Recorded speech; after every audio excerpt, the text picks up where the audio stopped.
Welcome back, guys. So in today's video, we're kind of in that time frame of summer. It's, what is today, August 2nd, I think, yeah. But anyways, we're in between hay cuttings. We're kind of in a time frame where I'm catching up on some things on my list. And one of those things on my list is I'm down here in our campground area, and I have some things I want to do down here. But before I can even do those things, I really need to mow this. And we've had so much rain this year. We can't see this area from our house, so you literally have to come down here to see how it's growing. But we've had so much rain this year that this was mowed a month ago with this mower. And I mean, it is just super, super thick. Before I do the things I need to do, I want to mow so I'm not working around in all this stuff. I don't have anything major planned down here today. Well, I need to spend a bunch of time down here, probably in the winter time. But I'd like to get a couple things done today on the list. But I'm getting a little bit later start than usual. So if you've been watching our videos, we AI'd our Highland cows a few months ago, and turned out they did not get pregnant. So long story short, we did the AI this morning with the vet. So we did that.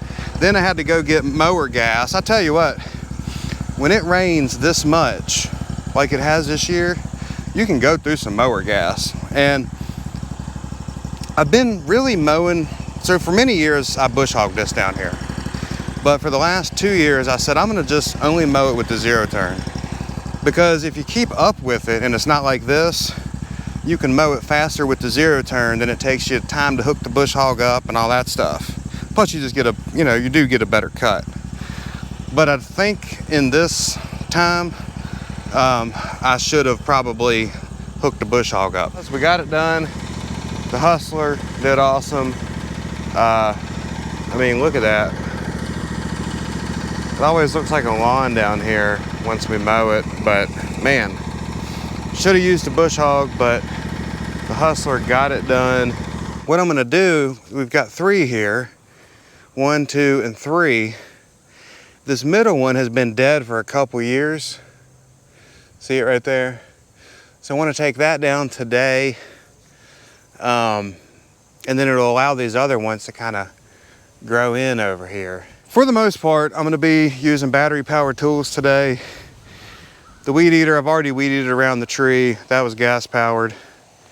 And I have a gas powered pole saw here. That's for something else I'm going to do. But I got the DeWalt little top handle chainsaw. I've got a DeWalt Reciprocating Saw, and this is pretty cool. I haven't shown this yet on the channel, but it's a Craftsman mini hedge trimmer. I forgot one. This is my DeWalt Pruners, 20 volt pruners, and I mean, these are one of my favorite things. I cut 1.5 inch material, but if you notice on this tree, this piece right here is living. It's the only thing living on that whole tree. Okay, but I want to cut that off just real quick. Now that's fairly large. Let me try to get in there for you. And what you do for something that large, you can do it multiple times. Look at that. I mean, that was a huge branch.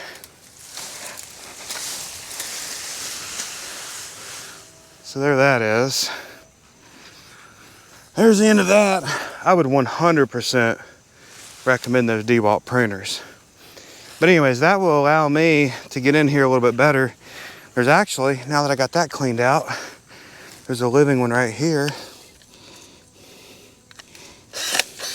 Okay, got that out of the way. Now I can get in here with the chainsaw and cut this thing down. I'll put a link to these pruners in the description, but I'll tell you one thing, they're great to carry on the golf cart. When you run into stuff that's hitting you or hitting the roof or whatever, man, just have these. But watch this. I mean, this is the limb, And I'm just coming up through here, de-limbing this thing so I can throw it on the pile. Oh, guess what? Want to cut it in half? It's too long. There you go. Look at this. Too long. Cut it in half. Done. Done got that whole thing cut up pretty much. So I know this isn't a big tree at all, but it's something a lot of you guys might run into, and it's the perfect application for an electric tool. But down here at the base, none of this stuff looks as big on camera, that's why I'm measuring it, but from here to here, you're looking at about 7 inches, not including the root flare down there, about 7 inches. If you come on up to where it straightens out, you're looking at about, what is that? 5.5 inches. And it kind of maintains that on up there. And this is the DeWalt. It's a top-handled chainsaw. It does run on the 20-volt regular batteries, but I have a ton of the flex volt batteries, so that's what I personally run it on. But you can run it on, I'll have to get that, there we go. You can run it on the just regular 20-volt drill battery. But, yeah, it's awesome. And this is model DCCS 620. I'll put a link to it in the description, but this has been a nice chainsaw. I think they make the next generation of this. It might be the 621. I'm not sure about that, but they do make a newer version of this. It's got a chain brake. Bar and chain oil goes here. Here's your little sight glass. And your tensioner and everything is over here.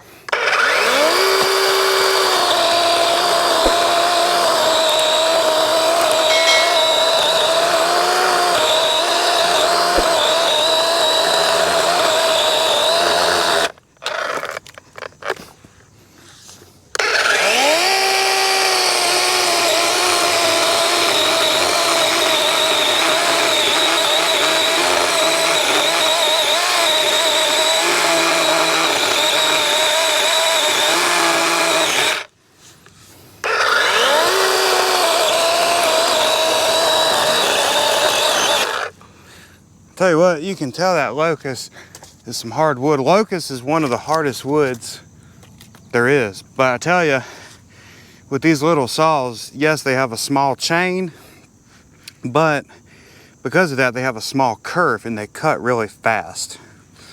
So let's go ahead and cut this thing down here.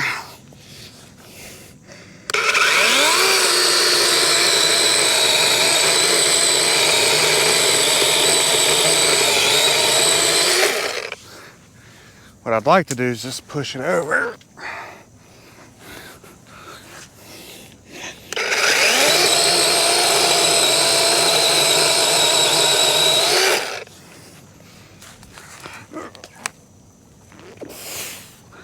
Man, just a tiny little bit left.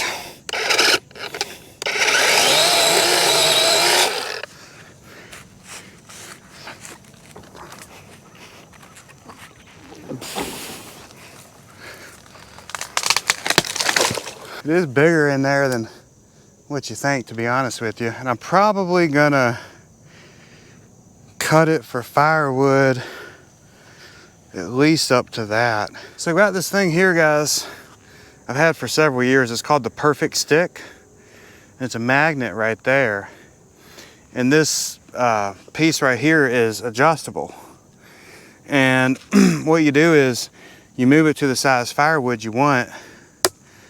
That magnet's on your bar, and then you go through on your log here and make kerf marks. Now, you know, this is a little bit intense for this little tree, but it does work great. Matter of fact, it's the best thing I've found for it to get even length firewood. But I'll show you how it works. You can put it on both sides. So put it like right there. I'll link that too. I think you can get it on Amazon. It's actually a guy in one of the northeastern states that makes them, and I really like it. Okay, got a kerf mark there, so you set that in the kerf mark and make you another mark right here.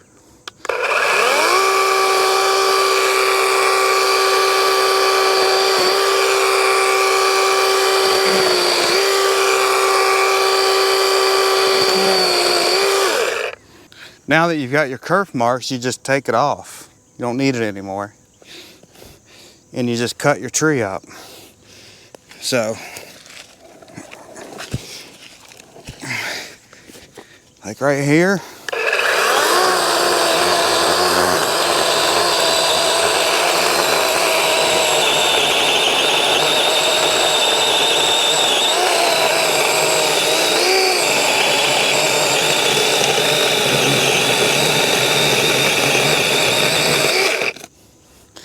There you go.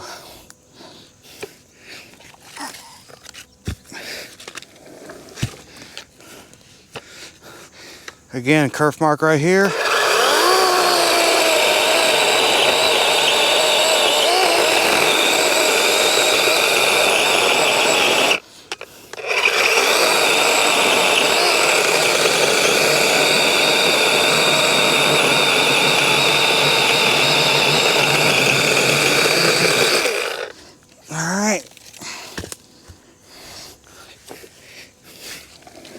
I'm gonna continue this up and I'll catch up with y'all here in a minute. So 5 minutes later, got the whole tree cut up here.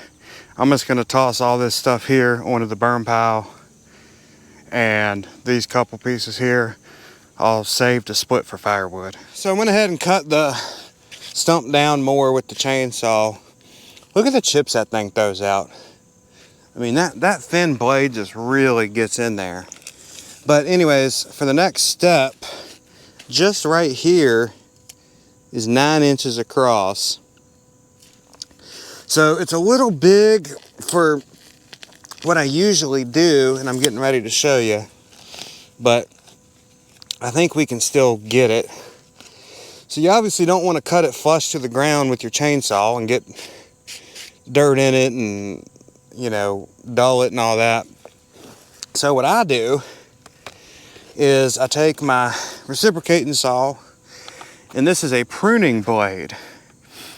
I'll put a link to these too, but this is a pruning blade. Tons of people make them, and actually they make longer ones too, which would be nice in this application. But I mean, I should be able to get this. This is it's a little big to get it dead on, but if this was half this size, you can literally just cut this thing dead off with the ground, dead flush, and you don't have to worry about a bush hog getting it, a mower getting it, tripping on it, none of that kind of stuff. I might have to cut some relief cuts down in here and just kind of chomp at it. We'll see.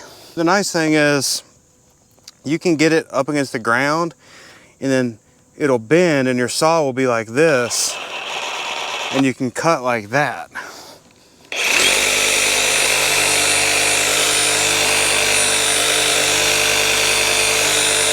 So we got through the stump. Let me go get the tape measure. The actual part that I had to cut through to get it flush was a whole lot bigger.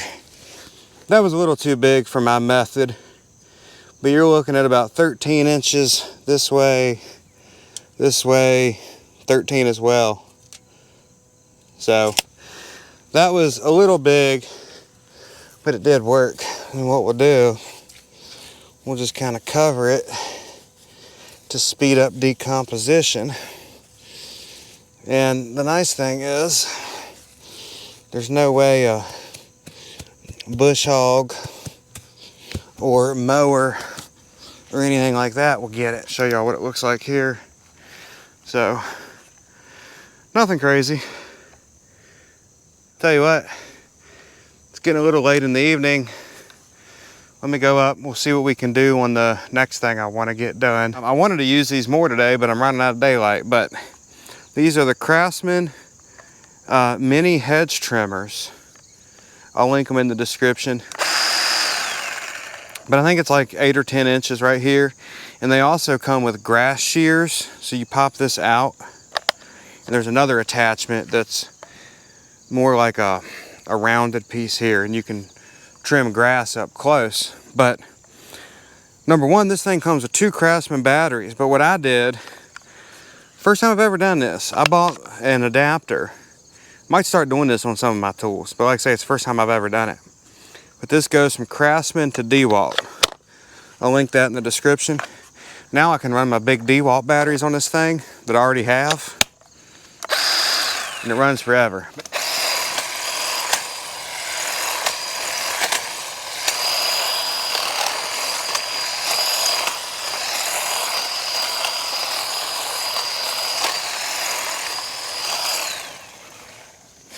And to me, the idea of this is you get this stuff cut back, and then to maintain it every year, you're not going to have this super thick stuff.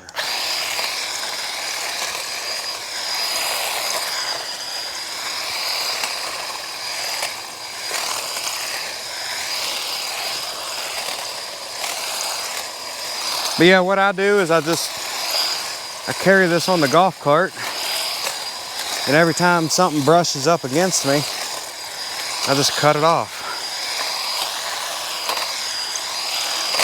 See that there?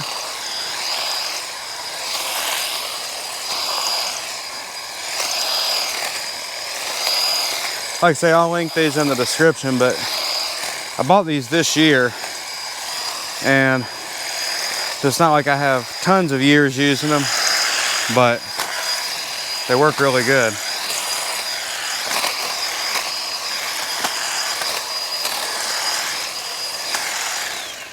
This big branch has been down for probably 2 years, and I just keep mowing around it. But what I really need to do is just cut this thing up and get it out of the way. And if you look, it's part of a pretty big situation up in there. So, and it's a locust tree as well. But what I think I'm gonna do is, I'm running out of daylight anyways.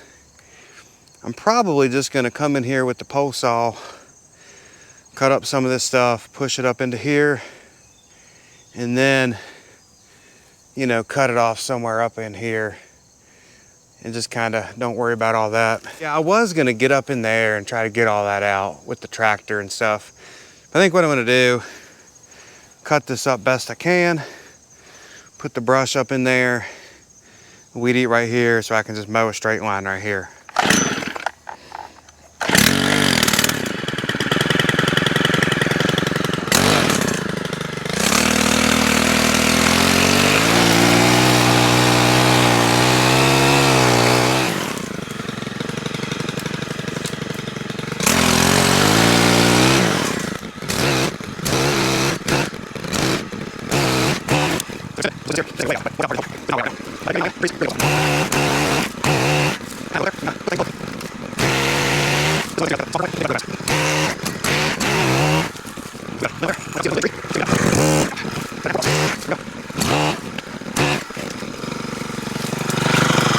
Stick back right here, but let's cut it off right here.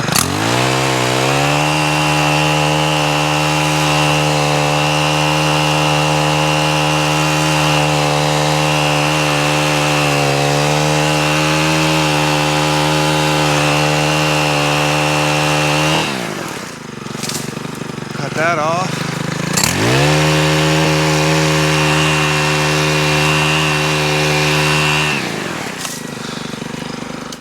Part of the reason it doesn't take long is having the right tools. And I really like that pole saw. Now look at this, this piece is a big old piece. But yeah, I like having that thing.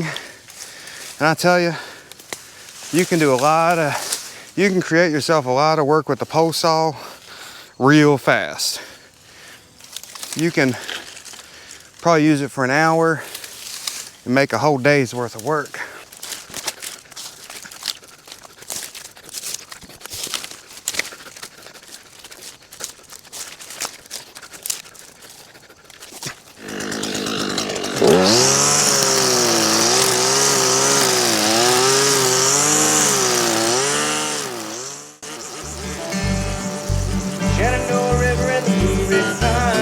down the valley on an old skyline. Ain't no other place I'd rather be. Life in the valley is the only life for me. Right there, that was only a 15-minute thing pretty much. 5 to cut it up, 5 to put the brush up in there, and 5, if that, to weed eat it. So right there you go, guys.